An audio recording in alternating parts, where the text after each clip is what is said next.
CJP దెబ్బకు కేంద్రంలోని BJP దిగొచ్చింది. ఇటీవలే జరిగిన నీట్ పేపర్ లీకేజీ బాధ్యత వహిస్తూ కేంద్ర విద్యాశాఖ మంత్రి రాజీనామా చేయాలని డిమాండ్ చేస్తూ సీజేపీ నిరసన ప్రారంభించింది. ఢిల్లీలోని జంతర్ మంతర్ వద్ద దాదాపు 50 రోజులుగా సీజేపీ ఆధ్వర్యంలో చేపట్టిన ఈ నిరసనలకు దేశవ్యాప్తంగా మద్దతు లభించింది. యువత పెద్ద ఎత్తున తరలివచ్చి ఈ ఉద్యమానికి ఊపిరిపోయడంతో తీవ్ర ఉద్రిక్తతకు దారితీసింది. దీంతో సీజేపీ నేతల్లో చర్చలు జరిపేందుకు కేంద్రంలోని బీజేపీ పెద్దలు తలొగ్గారు. సీజేపీ నేతలతో చర్చలు జరిపి వారి డిమాండ్లను నెరవేరుస్తామని హామీ ఇచ్చారు.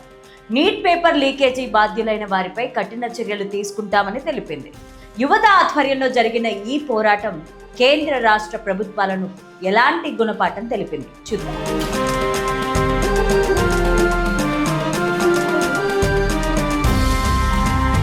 యువత తలుచుకుంటే దేన్నైనా సాధించొచ్చు అని మరోసారి రుజువైంది. ఢిల్లీలోని జంతర్ మంతర్ వద్ద సీజేపీ ఆధ్వర్యంలో జరిగిన నిరసనకు దేశవ్యాప్తంగా ఉన్న యువత నుంచి పెద్ద ఎత్తున సపోర్ట్ రావడంతో ఈ పోరాటం విజయం సాధించింది.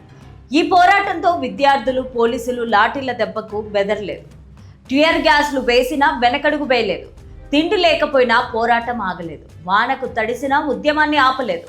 విద్యార్థుల నిరసనలు ఉధృతం కావడంతో ఇక చేసేదేమీ లేక కేంద్రంలోని బీజేపీ నేతలు సీజేపీ నేతలతో చర్చలు జరిపేందుకు దిగొచ్చారు. మే నెలలో కేంద్ర ప్రభుత్వ ఆధ్వర్యంలో నిర్వహించిన నీట్ పేపర్ లీకేజీ కావడంతో అనేక మంది విద్యార్థులు బలిదానం చేసుకున్నారు. దానికి బాధ్యత వహిస్తూ కేంద్ర విద్యాశాఖ మంత్రి ధర్మేంద్ర ప్రధాన్ రాజీనామా చేయాలంటూ సీజేపీ నేతలు డిమాండ్ చేస్తూ జూన్ 6న నిరసనను ప్రారంభించారు. వారి ఆందోళనకు మద్దతుగా సోనం వాంగ్చుక్ కూడా నిరాహార దీక్షకు దిగారు. దీంతో ఈ నిరసన సోషల్ మీడియాలో దేశవ్యాప్తంగా విస్తృతంగా ప్రచారమైంది. సోషల్ మీడియా ద్వారా ఈ నిరసనకు యువత నుంచి భారీ సపోర్ట్ లభించింది. అంతేకాకుండా చుట్టుపక్కల ఉండే రాష్ట్రాల నుంచి కూడా యువత అక్కడికి చేరుకొని వారి నిరసనకు మద్దతు తెలిపారు. జూలై 20న పార్లమెంటు సమావేశాలు ప్రారంభమయ్యాయి. పార్లమెంటు ముట్టడికి సీజేపీ నేతలు ప్రయత్నం చేయడంతో పోలీసులు, నిరసనకారులకు మధ్య తీవ్ర ఉద్రిక్తత ఏర్పడింది.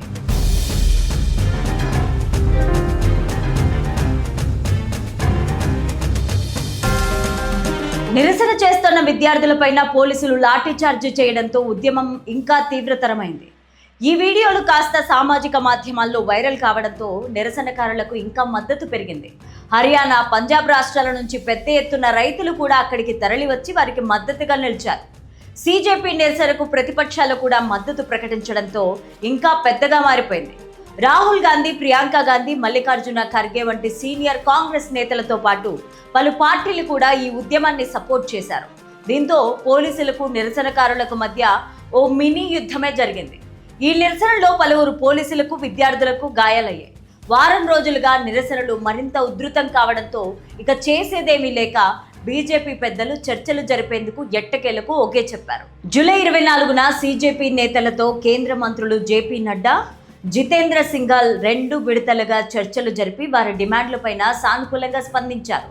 నీట్ పరీక్షలో అక్రమాలకు పాల్పడ్డ 47 మంది ఎన్టీఏ అధికారులను తొలగిస్తూ నిర్ణయం తీసుకున్నారు. అంతేకాకుండా పేపర్ లీకేజీ కేసులను త్వరగా విచారించేందుకు ఫాస్ట్ ట్రాక్ కోర్టులు కఠినమైన శిక్షలతో కూడిన కొత్త చట్టాన్ని కేంద్ర కేబినెట్ ఆమోదించింది.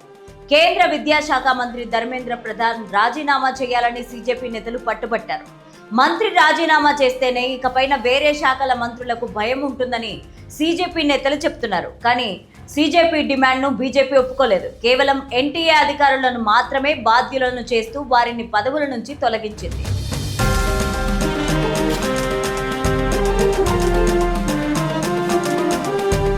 సీజేపీ ఆధ్వర్యంలో జరిగిన ఈ పోరాటానికి యువత పెద్ద ఎత్తున సపోర్ట్గా నిలిచారు.